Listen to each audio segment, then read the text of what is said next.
যার হৃদয়ে নাই মুখে আছে ও কাজ হবে না। যার স্বপ্ন নাই রাম রাজ্য তৈরি করবে অথচ মুখে বলছে ও কাজে হবে না। বলো না গো রাধে রাধে।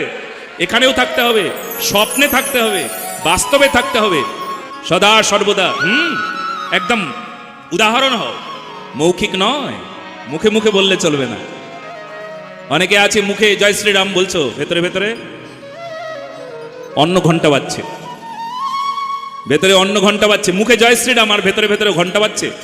আরে সব ধর্ম টর্ম তো আমাদের কেবলমাত্র দেখানি, অন্য দেখবে আর কি হবে, আসল তো ওষুধ বেচা, আসলে সিংহাসন।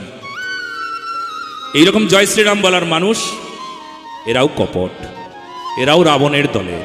বলো না গো রাধে রাধে। এই জন্য বিশুদ্ধ হও সনাতনী, তুমি বিশুদ্ধ হও, ন্যাকামো করো না, ভণ্ডামি করো না, বিশুদ্ধ হও, সত্যিকারের রাম ভক্ত হও। ভারতবর্ষের বুকে রাম পূজার প্রয়োজন, রাম ভক্ত হবার প্রয়োজন। কেননা রাবণ রাজ্যকে শেষ করে দেবার জন্য, হিন্দু রাষ্ট্র নির্মাণের জন্য ভগবান রামের প্রয়োজন।